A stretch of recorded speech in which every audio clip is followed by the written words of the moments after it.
Are we ready?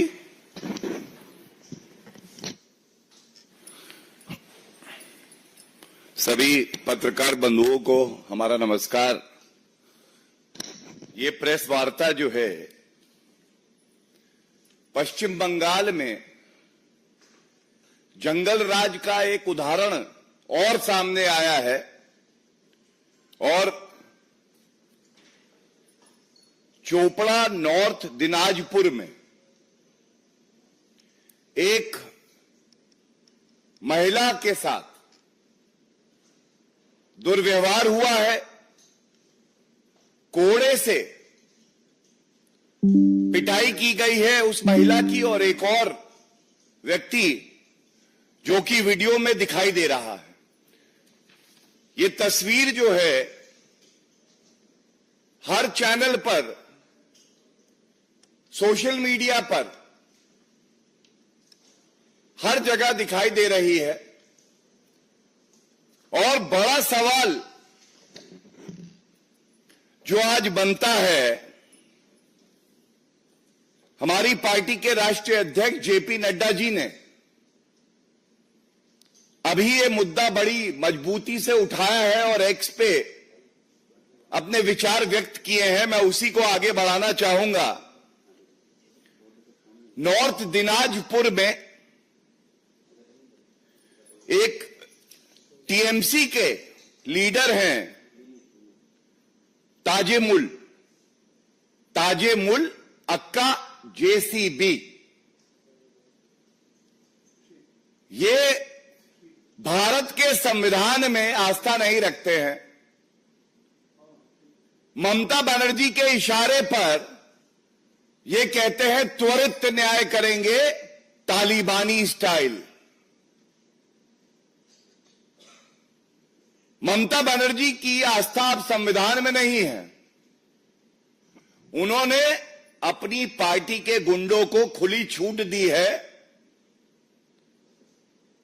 कि शरिया कानून लागू करो, तालिबान का राज है, खाता ना बही, जो ममता के गुंडे कहे वही सही। सार्वजनिक स्थल पे वो एक महिला को कोड़े मार रहा है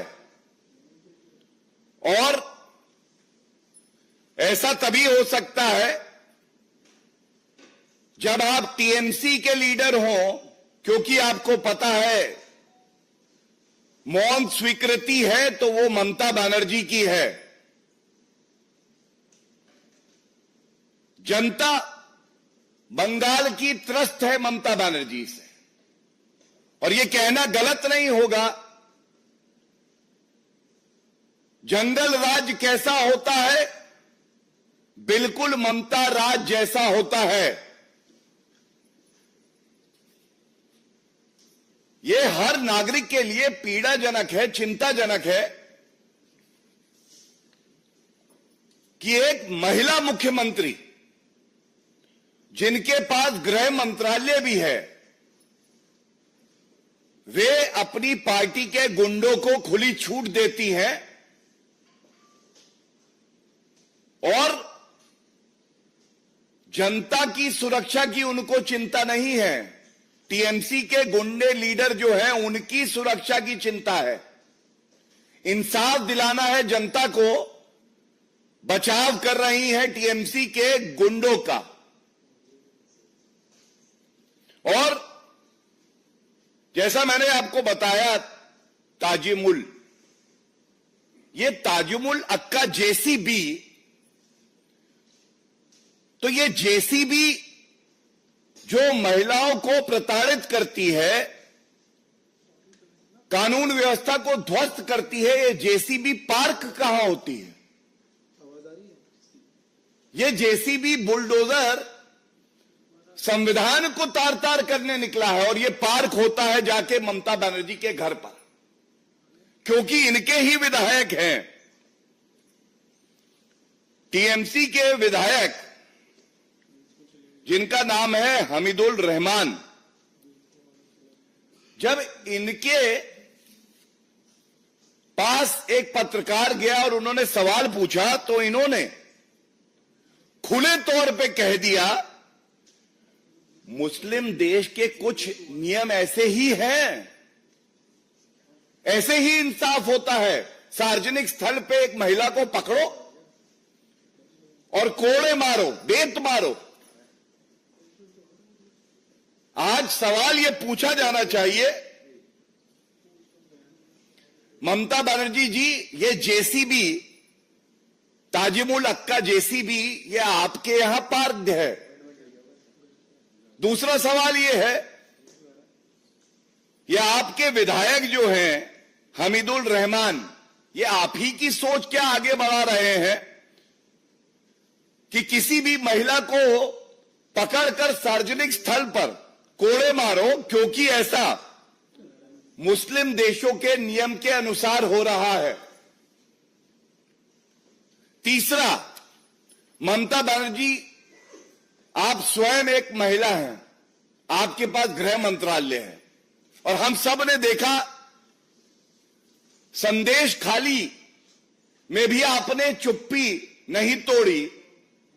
संदेश खाली ने शाहजहां दिया और नॉर्थ दिनाजपुर ने औरंगजेब ताजिमुल दिया। मैं पूछना चाहूंगा, आज जो विपक्षी दल, जो घमंडिया संविधान की प्रतिलिपि हाथ में लेके खड़े रहते हैं, क्या ये जो तालिबानी न्याय हो रहा है पश्चिम बंगाल में, वो इससे सहमत है? ममता बनर्जी, ये मुद्दा है महिलाओं की अस्मिता और अधिकार का, ये मुद्दा है ह्यूमन राइट्स का, मानव अधिकारों का।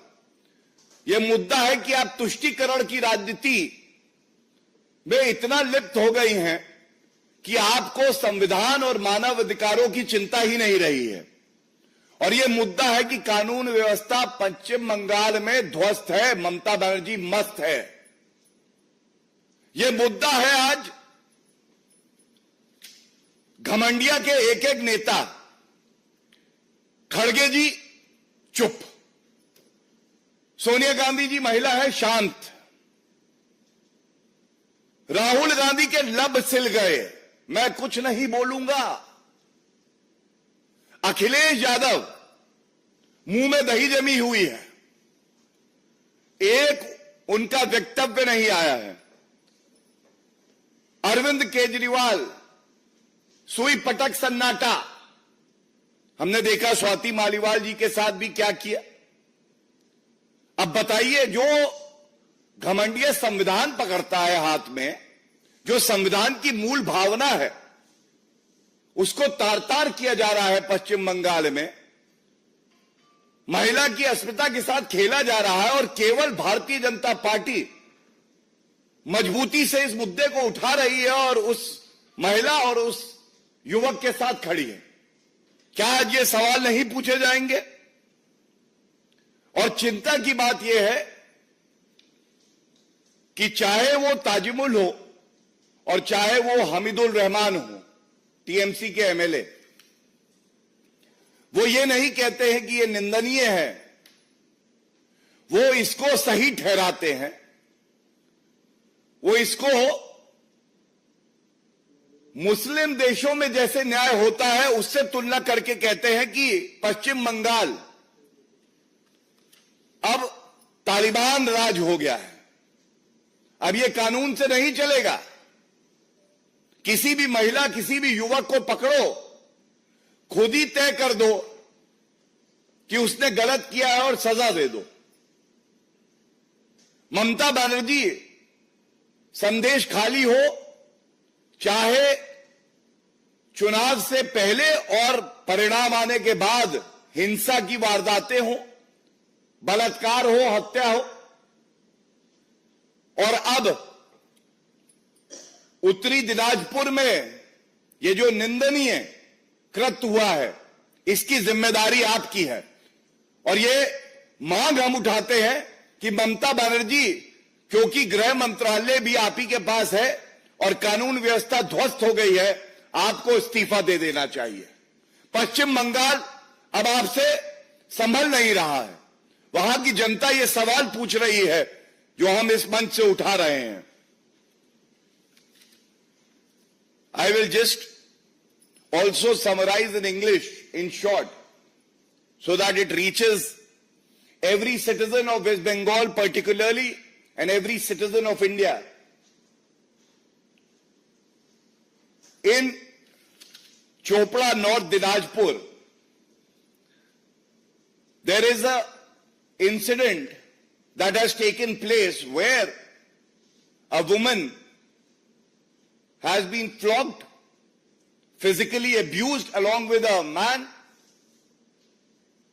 and this has been done at a public place, violating their dignity, violating their fundamental right to associate with each other. What puts the entire country to shame is the fact that Mamata Banerjee has not spoken a word on this. She being a woman and a woman chief minister who has taken oath under the Constitution of India should have been the first one to come out and condemn this incident. And what makes the matter worse is the fact that the accused Tajimul happens to be a TMC leader. He's a habitual offender. He believes in quick justice, kangaroo court justice, and he calls it Insaf Sabha. Mamata Banerjee also holds the portfolio of Home Ministry. Therefore, she is the one who is guilty because law and order has completely collapsed in the state of West Bengal. She should resign forthwith as she is not being able to ensure that law and order prevails in the state of West Bengal. Rather, it is worrisome, it is sad that an MLA of the TMC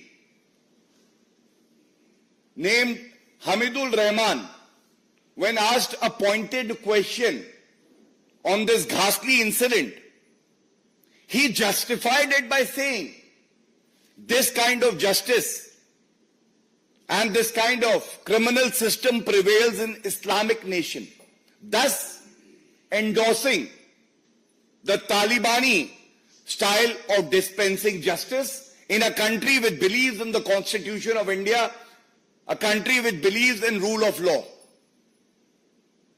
Is this a message indulging in appeasement politics to your vote bank that now West Bengal believes in Sharia law, the Talibani law, and not the Constitution of India and the criminal laws of the country?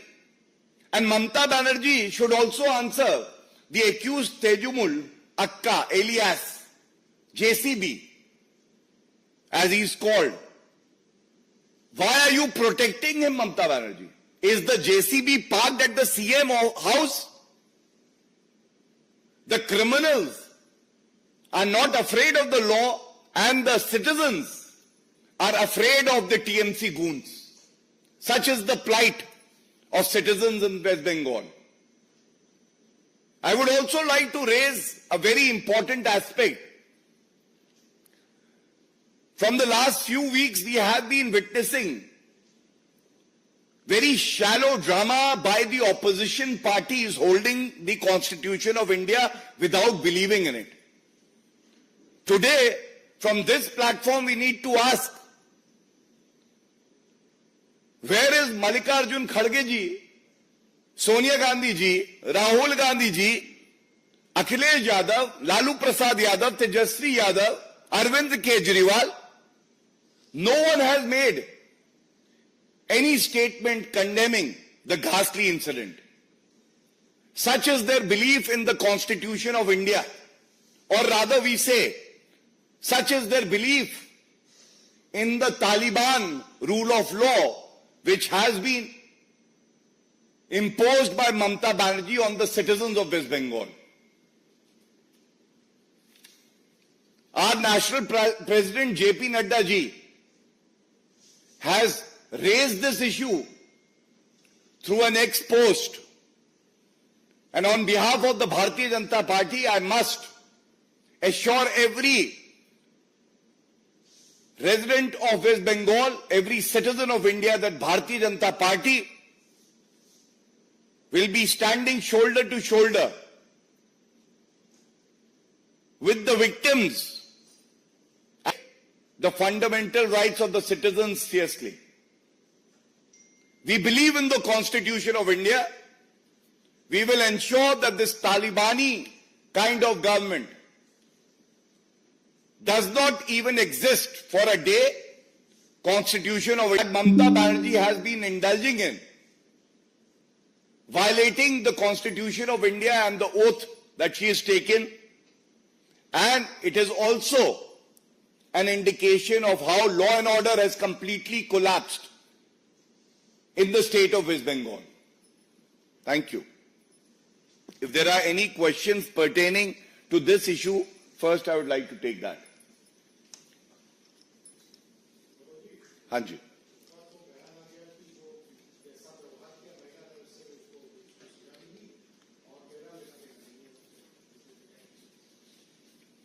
देखिए, इसीलिए मैंने कहा बयान आना चाहिए था कि ऐसा कृत्य निंदनीय है और पश्चिम बंगाल हो या कोई भी प्रदेश हो संविधान से चलेगा। लेकिन जो मीडिया में रिपोर्ट्स आई हैं, एमएलए ने कहा है कि ऐसा कानून इस्लामिक देशों में होता है। तो आप इस निंदनीय कृत्य को सही ठहरा रहे हैं। और ऐसा क्यों हो रहा है मैं आपको बता दूं। नॉर्थ दिनाजपुर में 64% मुस्लिम हैं और 34% हिंदू आबादी है। तो ये मैसेजिंग दी जा रही है कि जहां मुसलमान बहुसंख्यक है वहां ममता बनर्जी तालिबानी राज मानेगी और शरिया कानून लागू होगा। ममता बनर्जी को हो सकता है, लगता है कि इससे उनके कुछ वोट बढ़ जाएं, लेकिन पूरा देश आज ठगा महसूस कर रहा है कि जो मुख्यमंत्री संविधान की शपथ लेती है वो आज संविधान को तार तार कर रही है। और हम इस मुद्दे को पूरी मजबूती से उठाते रहेंगे और इसीलिए ममता बनर्जी को कोई हक नहीं है कि वो एक क्षण भी मुख्यमंत्री पद पे बनी रहे। जिस तरह से पश्चिम बंगाल की बात है, 3 मंत्री जो है वो गिरफ्तार है, वहां पर टीएमसी के जो लोग हैं वो संसद भवन में प्रदर्शन कर रहे हैं, दिखाई की बात कर रहे हैं। देखिए, ऐसा है, मुझे तो शर्म आ रही है जिस प्रदेश में महिला के साथ इस तरह का दुर्व्यवहार होता है वहां के सांसद उस मुद्दे पे चुप्पी साधे रहते हैं और अपने भ्रष्टाचारी मंत्री और पूर्व मंत्री जिनको न्यायालय बेल नहीं दे रहा है, 18 महीने हो गए हैं, पार्था चैटर्जी की अगर बात करें, उनके हक की लड़ाई लड़ रहे हैं और जनता में संदेश दे रहे हैं कि हमारे नेता भ्रष्टाचार करेंगे। तो हम लोग जनता के साथ नहीं खड़े होंगे, हम भ्रष्टाचारी मंत्रियों के साथ खड़े होंगे। इसीलिए ममता बनर्जी आज जंगल राज का पर्याय है, सांप्रदायिक राजनीति का पर्याय है और भ्रष्टाचार का पर्याय है। नहीं, उनको ये one by one. Yes,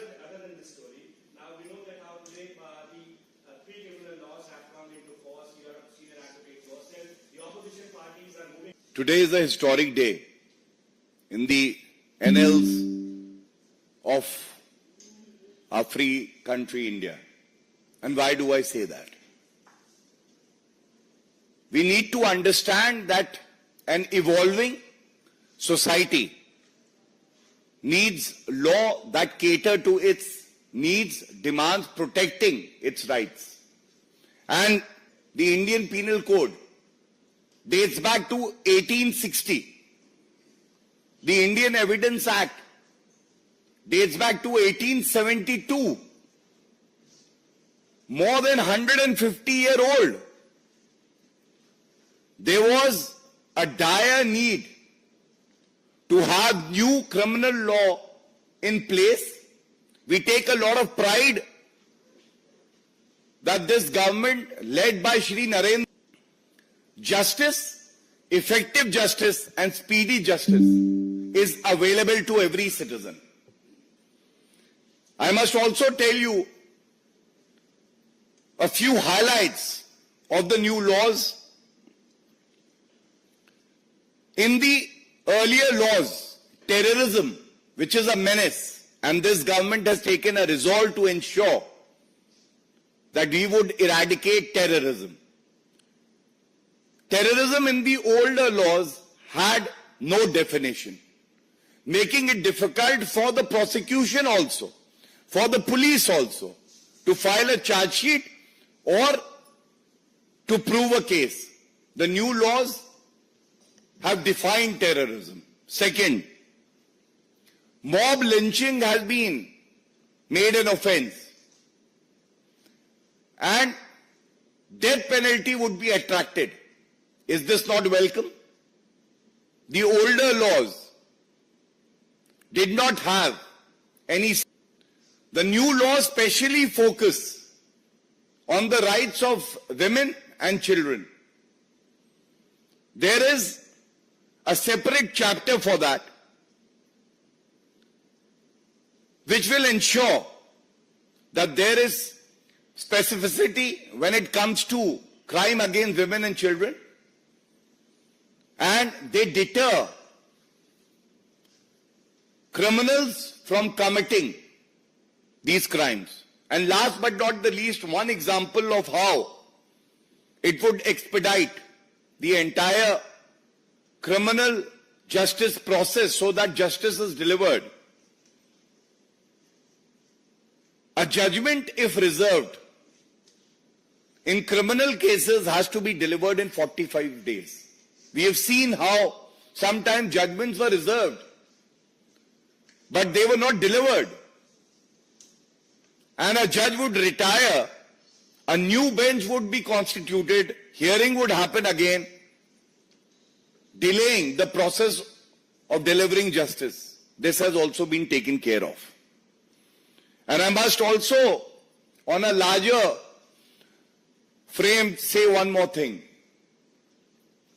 That the new laws are also symbolic of the fact that a new, resilient, transformational Bharat is ready to embrace the laws that have been truly enacted by the legislators of our country.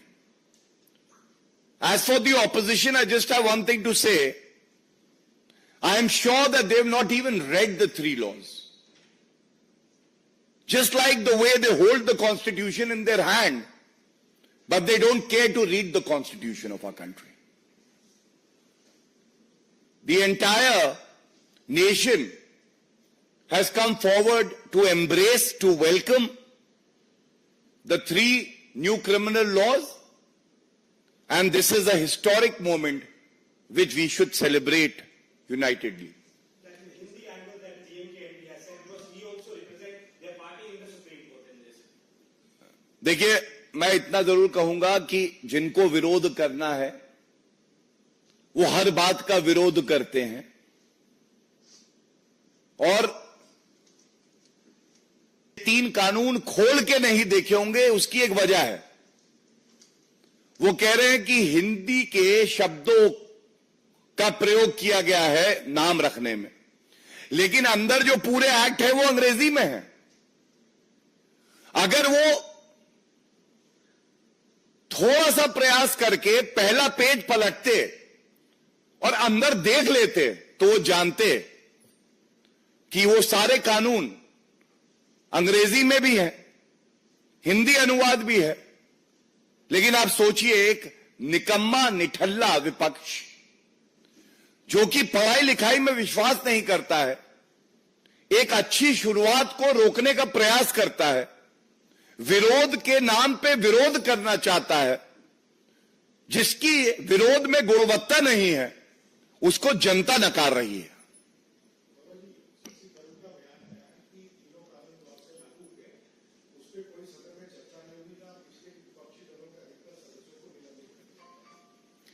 देखिए, मैं इतना ही कहूंगा और सह सम्मान कहूंगा, जब विपक्ष के सांसदों को चाहिए था, खासकर कांग्रेस पार्टी के सांसद, आपके, टीएमसी के जो निलंबित हुए थे, कि वो चर्चा करें और तैयारी से संसद आए, तो वो टेबल पे खड़े थे, वो नारे लगा रहे थे।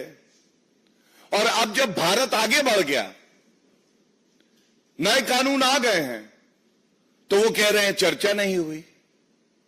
तो मैं इतना ही कहूंगा, जब समय था, अगर पर्याप्त तैयारी करके आए होते तो आज इस तरह से बौखलाते नहीं, खिसियाते नहीं, और ये जो नए युग की शुरुआत है, जो सशक्तिकरण है नागरिकों का, इसमें उनकी भी भागीदारी होती। Thank you everyone.